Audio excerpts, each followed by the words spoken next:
আসসালামু আলাইকুম রহমতুল্লাহি ওবরকাতুহু। সম্মানিত দর্শক, জনাব তারেক রহমান সাহেব বিএনপির চেয়ারপারসন। তিনি বাংলাদেশে আসার পর থেকেই তার যারা শত্রু, বিরোধী পক্ষ প্রাণান্ত চেষ্টা করছেন তাকে হেয় করার, ছোট করার, বেইজ্জতি করার। এক্ষেত্রে তার যে অতীত ব্যাকগ্রাউন্ড, সে অতীত ব্যাকগ্রাউন্ডের ছোট ছোট বিষয়গুলো, ভুলে যাওয়া বিষয়গুলো বা যে বিষয়গুলো মোটামুটি নিষ্পত্তি হয়ে গেছে, সে বিষয়গুলো আবার নতুন করে সামনে আনা হচ্ছে বিভিন্ন মিডিয়ার মাধ্যমে। আজকের সেই ভিডিওতে ইন ডিটেলস বলবো না, অন্য একটা ভিডিওতে বলবো। কিন্তু সাম্প্রতিক সময় তার লেখাপড়া নিয়ে, বিশেষত প্রাতিষ্ঠানিক যে যোগ্যতা, সেই যোগ্যতা নিয়ে প্রশ্ন করা হচ্ছে। বেশিরভাগ সমালোচনাকারী নির্মম এবং নিষ্ঠুরভাবে বলার চেষ্টা করছেন যে তিনি একেবারেই মন্দ ছাত্র ছিলেন। মানে ভালো ছাত্র তো দূরের কথা, মন্দ ছাত্র বলতে যা বোঝায়, ধরুন লেখাপড়ার প্রতি ভীষণ রকম অমনোযোগী, তারপর ক্লাসে কখনো তিনি হাজির হতেন না, বা হলেও তিনি একাধিকবার ফেল করেছেন, কোনো কিছু শেখার ব্যাপারে তার কোনো রকম আগ্রহ ছিল না, এবং প্রায় সব ক্লাসই তিনি ডাব্বা মেরেছেন। এইভাবে ধাক্কাতে ধাক্কাতে অনেকগুলো স্কুল, কলেজ এগুলো সব পাড়ি দিয়ে তারপর তিনি সাকুল্যে এইচএসসি অর্থাৎ ইন্টারমিডিয়েট পাশ করেছেন। আর সেই ইন্টারমিডিয়েট পাশ করতে গিয়ে অনেকগুলো কলেজ এবং অনেকগুলো যাকে বলা হয় স্কুল তিনি সেখানে তাকে পরিবর্তন করতে হয়েছে বলে তার যারা অনেক শুভার্থী পরিচয় দানকারী, মানে কেউ হয়তো বলছেন আমি তার কুটুম্ব হই, কেউ বলছেন আমি তার আত্মীয় হই, কেউ বলছেন আমি তার ক্লাসমেট, ইত্যাদি ইত্যাদি আরও নানা কিছু। তো এগুলো নিয়ে নানা রকম বিতর্ক চলছে এবং সবাই বলার চেষ্টা করছেন যে এর হাতে যদি রাষ্ট্র পড়ে, সে রাষ্ট্রের সর্বনাশ ঘটে যাবে, আর এ যদি প্রধানমন্ত্রী হয় তাহলে আমাদের আর ইজ্জত বলে কিছু থাকবে না। এনসিপির নেতৃবৃন্দ থেকে শুরু করে, মানে এই তরুণ প্রজন্মের যারা নেতা তারা থেকে শুরু করে একেবারে বুড়া বুড়া দাড়ি চুল যাদের পেকে গেছে, তারাও তারেক রহমান সাহেবের শিক্ষাগত যোগ্যতা নিয়ে নানা রকম প্রশ্ন তুলছেন। আজকের এই ভিডিওতে আমি একটি শব্দ তারেক রহমান সাহেবের পক্ষে বলবো না, কিন্তু আমি শুধু যে জিনিসটা বলতে চাই সেটা হলো রাজনীতি এমন একটা বিষয়, যে বিষয়টি মূলত রাজরক্ত বা রাজনীতির লিগেসি, এই দুটো বিষয় লাগে। যেখানে রাজতন্ত্র রয়েছে সেখানে রাজার রক্ত থাকতেই হবে। এমনও ঘটনা ঘটেছে, তারেক রহমান সাহেব তো এখন 60 বছরের একজন পৌর মানুষ, ইন্টারমিডিয়েট পাস, অ্যাটলিস্ট তো মানে কলম দিয়ে দস্তখত করতে পারেন। কিন্তু এমনও ঘটনা ঘটেছে, বড় সাম্রাজ্য, বাংলাদেশের চাইতে 100 গুণ বড়, এই সাম্রাজ্যের রাজরক্তের ধারক একজন অবোধ শিশু নয়, মানে মাতৃগর্ভে এসেছে, মানে এমন অবস্থায়, মানে মহারানী বা রাজরানী প্রেগন্যান্ট হয়েছেন, এমন অবস্থায় রাজা মারা গেছেন। ওই যে প্রেগন্যান্ট হয়েছেন তাকে প্রতিভূ মনে করে রাজসিংহাসন খালি রাখা হয়েছে, রাজকর্ম চলেছে। তারপর ভূমিষ্ঠ হয়েছে, ভূমিষ্ঠ হওয়ার পরে 15 বছর পর্যন্ত তিনি সেই যে রাজকুমার, তিনি সেই রাজর্ষি যিনি রয়েছেন বা রাজগুরু যিনি রয়েছেন তার অধীনে সব কিছু শিক্ষা গ্রহণ করে তিনি সিংহাসনে বসেছেন। এরবারে 1 বছরের 6 মাসের এমনকি 1 মাসের নবজাতক রাজরক্তের ধারক হয়ে সিংহাসনে বসেছেন। অসংখ্য ঘটনা হয়েছে। আপনাদের ধৈর্যচ্যুতি ঘটাতে চাই না রাজরক্তের ব্যাপারে। দ্বিতীয়ত হলো যে রাজনীতির লিগেসি, অর্থাৎ যেখানে রাজতন্ত্র নেই, যে কোনো একটা সিস্টেমে সেখানে চলছে, সেটা ধরুন প্রাচীন গ্রিক রীতি কিংবা রোমান সাম্রাজ্যের যে প্রাথমিক দিকে গণতন্ত্র ছিল, সেই গণতন্ত্র জুলিয়াস সিজারের আগ পর্যন্ত প্রায় 700 বছরের গণতন্ত্র। তো সেই গণতান্ত্রিক সিস্টেমে দেখা গেল যে সিনেটর যিনি হচ্ছেন, কনসাল জেনারেল হচ্ছেন, সবারই একটা পারিবারিক ট্র্যাডিশন লাগতো। তো সেই এলিট পরিবারতন্ত্রের বাইরে গিয়ে কখনোই ৭০০ বছরের যে রোমান ডেমোক্রেসি, সেই রোমান ডেমোক্রেসি কখনো যেতে পারেনি। একইভাবে ইংল্যান্ডে টিল নাও, এখন পর্যন্ত ইংল্যান্ডের যে অভিজাত সম্প্রদায়, রাজনীতি ঘুরে ফিরে তাদের মধ্যেই আছে। বাইরে থেকে হয়তো আশ্চর্যজনকভাবে কেউ হয়তো আসেন, কিন্তু এদের সংখ্যা কোনো পার্সেন্টেজে পড়ে না। সেখানে লর্ডসভার সদস্য কিংবা হাউস অব কমন্সের যারা সদস্য হন, অলমোস্ট সবাই একটি পারিবারিক লিগেসি ধারণ করেন। এছাড়া সম্ভব নয়। একান্ত ব্যক্তিগতভাবে তৃণমূল থেকে বেড়ে উঠে হাউস অব কমন্সের সদস্য হয়েছেন, মন্ত্রী হয়েছেন, প্রধানমন্ত্রী হয়েছেন, এইরকম ব্রিটেনের ইতিহাসে খুব অল্প। আমেরিকাতে একই অবস্থা। যারা গত ২০০ বছরে আমেরিকার যাকে বলা হয় রাষ্ট্রপতি হয়েছেন, গিয়ে দেখেন যে প্রায় সবারই হাতে গোনা ২-১ ছাড়া লিগেসি আছে, বিশাল বিশাল লিগেসি রয়েছে। তো কাজেই যারা বলছেন রাজনীতিতে খুব বেশি শিক্ষা দীক্ষা লাগে, আপনি দেখুন যে আমাদের অতীতে যারা খুব সফল রাজন্য ছিলেন এই স্বাধীন বাংলাদেশে, বঙ্গবন্ধু ওয়াজ এ জাস্ট নর্মাল গ্রাজুয়েট, সাধারণ গ্রাজুয়েট ছিলেন। তারপর তিনি এলএলবি পাশ করেছেন কিন্তু প্র্যাকটিস করেননি, বা এলএলবির ছাত্র ছিলেন, এরকম ঢাকা বিশ্ববিদ্যালয়ের ল বিভাগে তিনি ভর্তি হয়েছিলেন। এরপরে যদি আপনি ধরেন জিয়াউর রহমান সাহেব, তো আপনারা জানেন যে জিয়াউর রহমান সাহেব যখন মানে সেনাবাহিনীতে ভর্তি হয়েছিলেন, ওই সময়টিতে সম্ভবত মানে এসএসসি মানে ম্যাট্রিক পরীক্ষা দিয়ে বা মানে সেনাবাহিনী কমিশন র্যাঙ্কে যাওয়া যেত। এখন ইন্টারমিডিয়েট পাশ করে সেখানে যেতে হয়। তো এখন ইন্টারমিডিয়েট পাশ করার পরে যদি এখনকার জমানা ধরি, তাদের জমানা বাদ দেন, ইন্টারমিডিয়েট পাশ করে ঢুকেন এবং সেনাবাহিনীর যে ২ বছর ২৪ মাস তারা ট্রেনিং দেয়, এই সময়টিতে তাদেরকে একটা গ্রাজুয়েশন সার্টিফিকেট দেওয়া হয়। তাহলে কি হলো, এরশাদ সাহেব এবং জিয়াউর রহমান সাহেব হায়েস্ট গ্রাজুয়েট ছিলেন। শেখ হাসিনা প্রধানমন্ত্রী হয়েছেন, তিনি নর্মাল পাস কোর্সে বিএ পাস করেছেন এবং তারও রেজাল্ট খুব বেশি ভালো নয়। তারপরে মাস্টার্স করেছেন বাংলাতে ঢাকা বিশ্ববিদ্যালয় থেকে।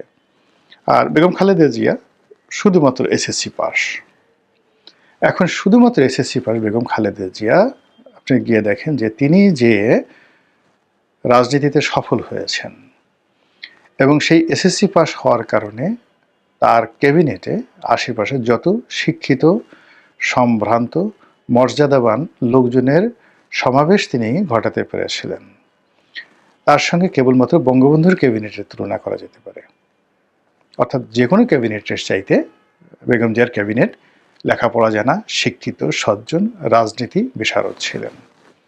কাজে এখানে আসলে একজন মানুষ তার যে উইল ফোর্স, তার ভিতরে যদি বাই বর্ন মানে জন্মগতভাবে অপরাধ করার প্রবণতা না থাকে এবং তিনি যদি মানসিকভাবে বিকারগ্রস্ত না হন, পাগল নিরোর মতো, সম্রাট ক্লডিয়াস নিরোর মতো পাগল না হন, অথবা তিনি সেই দস্যু বাদশায়ে সাক্ষ্য, আফগানিস্তানের এক বিরাট ডাকাত, হঠাৎ করে সেই সিংহাসনে তিনি বসে পড়েছিলেন, এইরকম যদি না হন, তাহলে প্রধানমন্ত্রীর পদ, রাজার পদ, প্রেসিডেন্টের পদ, যেটি সরকারের প্রধান এক্সিকিউটিভ হোক না কেন, তার আশেপাশে এরকম একটা সিস্টেম গড়ে ওঠে, সেই সিস্টেমের মধ্যে তিনি ভালো কাজ করতে পারেন।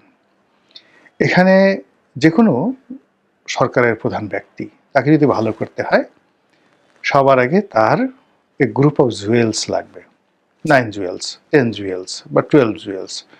পৃথিবীর সব রকম শাসন ব্যবস্থা এবং পৃথিবীর সকল অঞ্চলে যারা খুব সফল হয়েছেন, তাদের বড় একটা লাইব্রেরি ছিল, বায়তুল হিকমা ছিল রাজাদের। রাজা হয়তো পড়াশোনাই করতে পারতেন না, কিন্তু তারা অনেক পণ্ডিত ছিল, তারা ওই লাইব্রেরি থেকে তাকে পড়ে পড়ে শোনাতেন। সম্রাট আকবরের ক্ষেত্রে এটা প্রযোজ্য। দ্বিতীয়ত হলো তাদের আশেপাশে মন্ত্রী মিনিস্টার রূপে, আমির উমরা রূপে, উজির নাজির রূপে বড় বড় পণ্ডিত ব্যক্তি, কখনো কখনো বিদেশি বিশেষজ্ঞ ছিল। ইবনে বতুতা যেমন চিফ জাস্টিস ছিলেন, তো ওই জমানাতে তার মতো বুদ্ধিমান লোক খুব অল্প ছিল। কার ছিলেন? মোহাম্মদ বিন তুগলকের। তো এরকম অনেক বিদেশি, হিউয়েন সাং থেকে শুরু করে চীনা পরিব্রাজক যারা ছিলেন, আমাদের বাংলাদেশে এসেছেন, ভারতবর্ষে এসেছেন, তারা সবাই স্বল্প সময়ের জন্য হলেও রাজকর্মে অংশগ্রহণ করেছেন। এইভাবে ইউএন নবাব সিরাজউদ্দৌলার সেনাবাহিনীতে ফরাসি সেনাপতি ছিলেন, শিফরে। তো সেই দিক থেকে তারেক রহমান সাহেবের কি লেখাপড়া করেছেন, কি পাস দিয়েছেন, এটা বড় বিষয় নয়। বিষয়টা হলো যে তিনি জ্ঞান এবং জ্ঞানী এই দুটো বিষয় সম্পর্কে তার ধারণা আছে কিনা। অর্থাৎ তিনি মোটামুটি একজন জ্ঞানী, একেবারে মোটামুটি একজন জ্ঞানী, কিন্তু তিনি কারা জ্ঞানী ব্যক্তি তাদেরকে তিনি চিনতে পারেন। তিনি যদি কেবলমাত্র জ্ঞানী লোকদেরকে চিনতে পারেন, এটা তার প্রথম যোগ্যতা। দ্বিতীয়ত হলো যে কিছু মানুষ আছে বোকা, নির্বোধ, হিংসুটে। তারা জ্ঞানী লোকদের সাথে শত্রুতা করে, লেখাপড়া যায় না, লোক দেখলেই তাদের মেজাজ গরম হয়ে যায়, মাথা খারাপ হয়ে যায়, এবং ঝেঁটিয়ে ঝেঁটিয়ে তার রাজ্য থেকে জ্ঞানী লোকদেরকে তারা তাড়িয়ে দেয়। যেমন হীরক রাজার দেশের যে রাজার কাহিনী বলা হচ্ছে ওই রকম।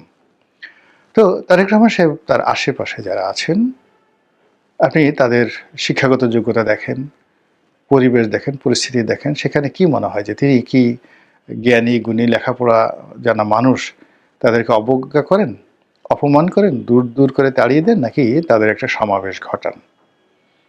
সেক্ষেত্রে তার ইন্টারমিডিয়েট পাস, এটার পরিবর্তে তার স্ত্রী যে অত্যন্ত উচ্চশিক্ষিতা, এবং সে উচ্চশিক্ষিতা মানে মেডিকেল থেকে ডাক্তারি পড়া বাংলাদেশে তো জেনে তেন বিষয় নয়। তার বাবা নৌবাহিনীর প্রধান ছিলেন, মানে জুবাইদুর রহমানের। তো সেখান থেকে আবার ইংল্যান্ডে গিয়ে তিনি বাংলাদেশে থেকে আবার তিনি বিসিএস পাস করেছেন। বিসিএস পাস করতে জেনে তেন বিষয় নয়। আবার বিসিএস পাস করে চাকরি করেছেন।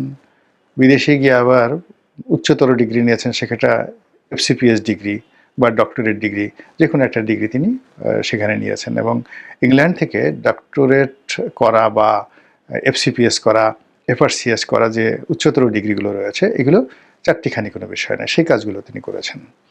তো সেই কাজগুলো করার পরে যেটা হয়, স্বামী যদি ভেগাবন হয়, বেকুব হয়, আমরা যাকে বলি অথর্ব গর্ধব হয়, তো এরকম উচ্চশিক্ষিতা যারা রমণী, তারা সঙ্গতির কারণে উদ্যত হন, অহংকারী হয়ে পড়েন এবং স্বামীকে ছাগলের মতো ঘুরাতে থাকেন।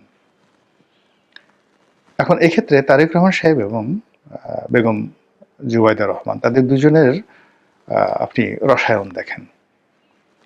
আমরা তো জুবাইদুর রহমানকে দীর্ঘদিন দেখেছি, কখনই কি তার আচার আচরণে দেখেছেন যে তারেক রহমান সাহেবকে তুচ্ছ তাচ্ছিল্য করার কোনো রকম ন্যূনতম সিমটম তার বা তার কন্যার আছে?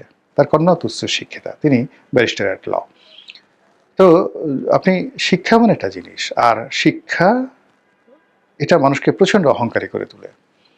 তো সন্তান যদি শিক্ষিত হন, বাবা যদি লেখাপড়া না জানেন, বেকুব হন, তাহলে সন্তানও বাবাকে তুচ্ছ তাচ্ছিল্য করেন, এটি কোনো সন্দেহ নেই। স্ত্রী করেন, মাকে অনেক সময় শিক্ষিত সন্তানরা ধমক দেয়, তুমি কি বুঝো, চুপ করো।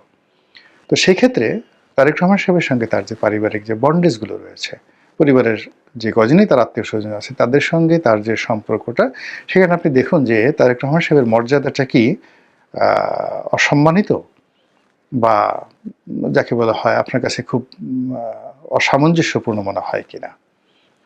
আমি যতটুকু দেখেছি সেখানে মনে হচ্ছে যে পরিবারের সব লোকজন তাকে ভালোবাসেন, মান্যগণ্য করেন, এবং সমাজে চলতে গিয়ে সবসময় পুরুষ হিসেবে, নেতা হিসেবে, সম্মানিত ব্যক্তি হিসেবে তার অর্থাৎ তারেক রহমান সাহেবের মর্যাদাকে পরিবারের লোকজন আপহোল্ড করেন, এটা আমার কাছে মনে হয়েছে। তো কাজেই কেবল ইন্টারমিডিয়েট পাস করেছেন বা অতীতে যে কোনো একটা বদনামের সঙ্গে জড়িত হয়ে পড়েছেন, সেটা অনভিজ্ঞতা প্রসূত হতে পারে, সঙ্গদোষে লোহা ভাসে এরকম হতে পারে, মন্দ লোকের সংস্পর্শ মানুষকে খারাপ করে ফেলতে পারে, অনেক সময় শয়তানের ধোঁকাবাজিতে মানুষ খারাপ কাজ করে ফেলতে পারে। কিন্তু মানুষ যদি অনুশোচনা করে, তারপরে শেষে অতিথিদের অভিজ্ঞতা থেকে তারা অভিজ্ঞতা সঞ্চয় করে এবং নিজেকে পরিশুদ্ধ করার চেষ্টা করে, তো সেক্ষেত্রে দেখা গেল যে তার যে আত্ম উন্নয়ন, আত্মশুদ্ধি, ওটি পৃথিবীর জন্য খুবই উপকারী হয়ে পড়ে। মন্দ কাজ এমন একটা বিষয়, যে কোনো মন্দ কাজ আপনাকে আকর্ষণ করবে। সেটা অর্থ লোভ বলেন, নারীর প্রতি আপনার কামনা বাসনা বলেন, তারপরে ঘুষ দুর্নীতি বলেন, ক্ষমতার দাপট বলেন, যা কিছু বলেন। কিন্তু কেউ যদি এই কাজগুলো একবার করে ফেলে, করার ফলে তার যদি এটা শিক্ষা হয় এবং সে যদি বুঝতে পারে যে এই জিনিসগুলো ভালো না, তাহলে ওই লোকের দ্বারা ভবিষ্যতে এত ভালো কাজ হয় ক্ষেত্র বিশেষে, যেটি বলার মতো নয়।